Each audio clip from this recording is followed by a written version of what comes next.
안녕하세요.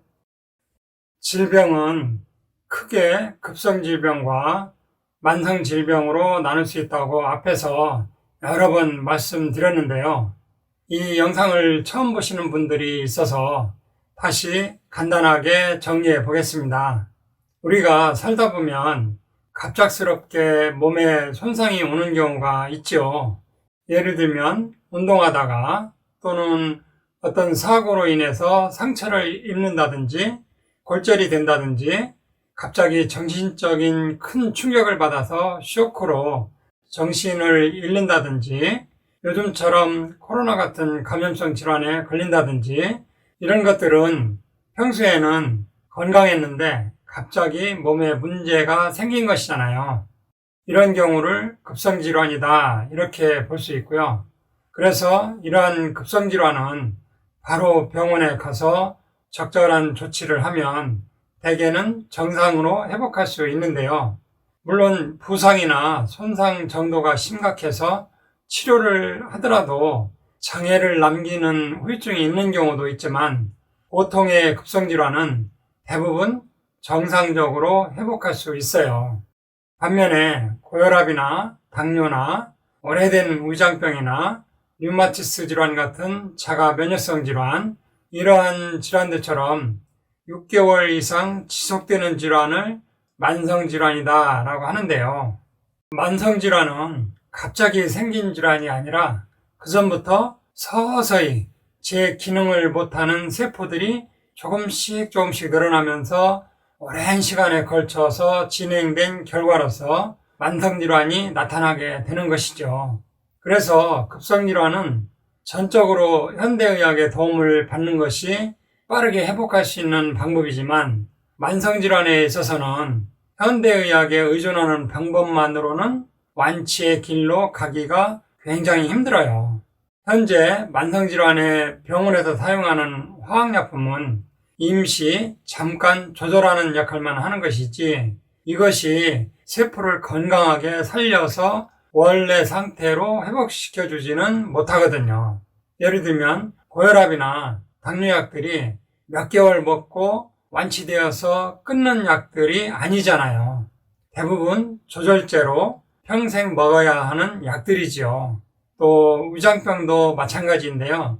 어젯밤에 독한 술이나 매운 음식을 먹고 갑자기 급성 위염이 왔다면 이런 경우는 위산분비 억제하는 PPI나 제산제 이런 거 일주일 정도 사용하면 급성 위염은 대부분 완치가 잘 돼요.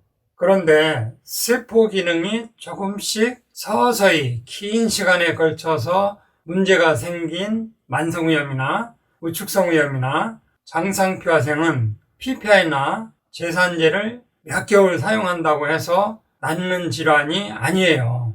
오히려 오래 쓰면 쓸수록 위기능은 더 망가지게 되어 있어요. 그리고 위축성 위염은 애시당초 이름부터 잘못되었어요. 위축성 위염에서 염증이라는 말이 들어가니까 위 점막에 염증이 있는 것으로 착각하는 분들이 많아요. 위축성 위염은 위 점막이 얇아진 상태를 의미하는 것이지 여기에는 염증은 전혀 없어요. 건강한 위벽은 미끈미끈한 점액 성분이 위벽을 코팅을 하고 있고 점막세포와 그 밑에 지나가는 혈관층 사이에 결합조직과 간질액이라는 부분도 탄력이 있어서 점막 아래 혈관이 보이지 않아야 돼요. 한마디로 위벽이 두툼하다는 거죠. 그런데 위축성 위염은 위 점막이 얇아지고 점막 아래쪽 결합조직도 무너지고 탄력도 없어지면서 가느다란 혈관이 다 보일 정도로 납작하게 된 상태를 말하는 것이지 염증은 전혀 없어요.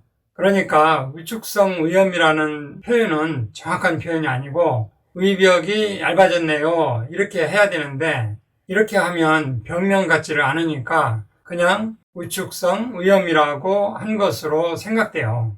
손님 중에도 본인이 위축성 위염이 있어서 병원에서 처방해주는 위염약을 몇 개월 먹었는데도 하나도 개선이 안 되었다고 말씀하시는 분들이 많아요. 당연히 그럴 수밖에 없어요. 염증이 아니고 얇아진 건데 위산분비 억제하거나 제산제로 낫는 것이 아니거든요. 제 손님 중에 50대 남성분이 여기 사진처럼 조직검사에서 장상표화생 진단이 나왔고 위축성 위염도 나왔어요. 이런 경우에 한방과립과 세포 교정요법으로 자연 식물성 영양소를 골고루 처방하는데요. 다다익선이라고 여러 가지를 섭취하면 할수록 효과도 좋고 속도도 빠른데요. 경제적으로 부담될 때는 이분처럼 조금 줄여서 적당한 처방으로 꾸준히 드셔도 좋은 결과가 나옵니다. 이분도 중간 정도 처방으로 22개월 드시고 내시경 해본 결과 장상표화생은 없어졌다고 판정받았고 위축성 위염도 거의 좋아진 상태로 호전되었어요. 위축성 위염은 위벽이 얇아진 것이고 장상표화생은 세포의 후성 유전자가 변형이 된 것이라서 현대의학에서 주로 사용하는 화학약품으로는 얇아진 위벽을 채워줄 수 없고 후성 유전자를 교정할 수가 없어요.